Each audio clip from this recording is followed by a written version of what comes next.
What is going on, guys? It's Jet Entertainment back here with another video, and today I'm showing you how to make your very own virtual machine. And I actually have my virtual machine open right here in front of you guys right now. I can just go, move my mouse around on it, whatever. But I'm going to be showing you how to make a virtual machine, but first I'm going to be going to why you'd want to make a virtual machine. So there are many reasons to use a virtual machine. For example, if you want to test out an old version of Windows, you can do that because this VirtualBox actually does go all the way back to Windows 3.1. If you want to test out other software programs, for example Ubuntu, Linux, Catalina, and I think you can use the Mac. I'm not sure about that. It does require some advanced stuff, but yeah, you can test that out. And also, one thing that a lot of people use virtual machines for is actually going on the dark web. Now, of course, you do need to use a VPN in addition to this, and I actually do have a video on how to make your very own VPN. Gonna show that on top right now. But yeah, you can actually go on the dark web safely if you have a virtual machine. Now, I'm not gonna go on the dark web today. Instead, I'm gonna show you how to make a virtual machine. So let's get into that right now. Alright guys, so the first step to creating your own virtual machine is downloading the Windows 10 installation media, and then just click download to now. I will have a link to this down below in the description. Now, after it does download, which would take about a second, just open it, and then it should bring up a screen like this. It's going to take a while for everything to set up, so just wait. Now here it's going to ask you if you want to accept, whatever. Nothing's going to happen, so just press accept. And after that, just wait for it to set up again. Alright, so now it's going to bring up a screen like this. Make sure to not click upgrade this PC now and click create installation media. And after that, just press next and press next on this. I'd probably just use the recommended options next, and then create an ISO file, and then click next. Oh yeah, by the way, this is very important. You have to create an ISO file for this thing to work. And after that, press next, and I just name it Windows, something other than Windows though, since there's a lot of Windows file.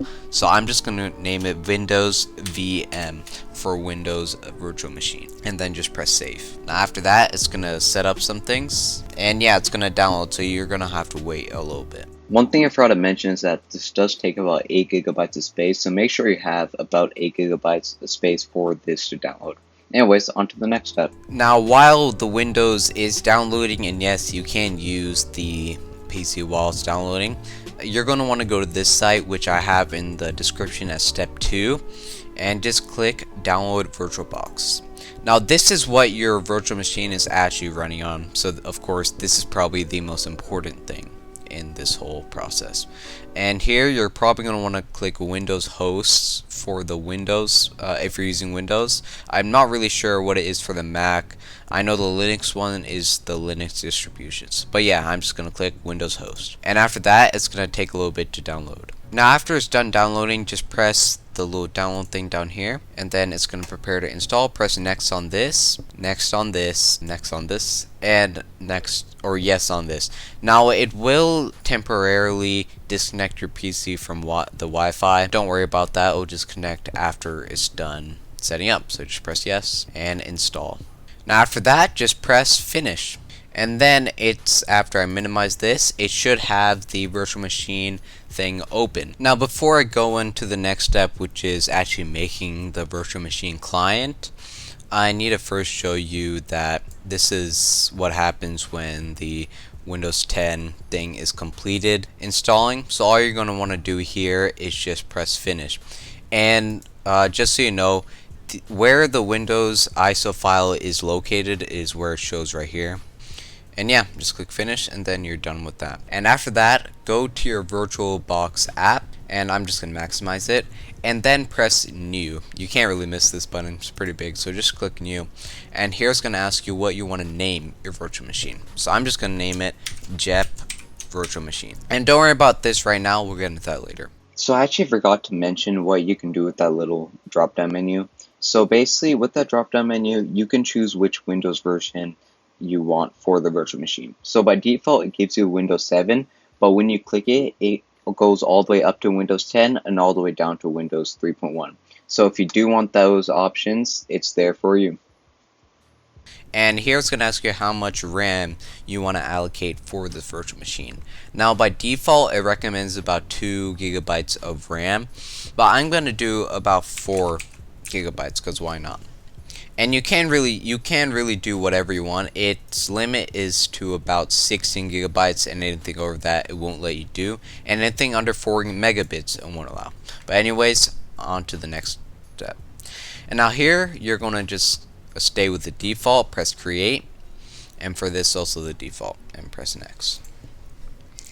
Now here I really recommend doing the fixed size because it does run faster on the fixed size. But the dynamically allocated does work still, and this is really up to preference. If you want it to work faster, then I'd do fixed size, but if you want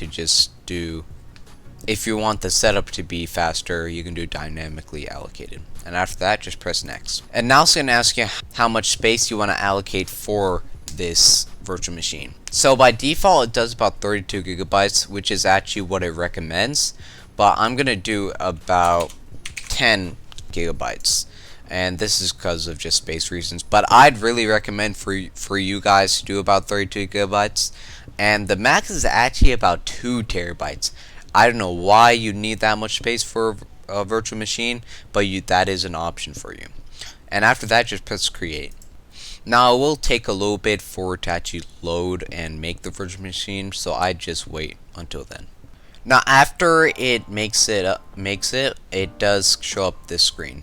Now if it doesn't show up this screen, you might have messed up with something. But anyways, you might be thinking at this point, oh, I'm done. I'm finally done. I can just press the start button right here and my virtual machine will be up and running with Windows. And this is actually not the case. If you go back to step 1, you may remember downloading that Windows software, and that is going to be important right now. Now go to settings in your virtual machine or in the virtual box and go down to storage. Now here it's going to have 2 things under SATA. Just press the empty. Now here you're going to go all the way to the right and press this little disk that's here. And here you're going to press choose a disk file. Now after that, I just go to quick access to quickly identify where my Windows software is. And this is actually the Windows software I downloaded at the start of the video, if you remember. So I just click on it and then press open and then press OK. And now your virtual machine is truly going to work. So if I just press start right now, it's going to take a little bit to load up, and it actually does open. And now it is actually going to, if I wait a little bit, it's going to show me up to the Windows boot up screen. So now your virtual machine is officially up and running. I'm obviously not going to set up Windows right now because I'm not using the virtual machine right now, but it does show the Windows boot screen, so this means the virtual machine is officially up and running. Alright guys, so before I go into the intro, I'm going to quickly just walk you through the setup for the Windows software in the virtual machine. So the first thing, of course, just click your language, click your currency, and then press next, and then press install now.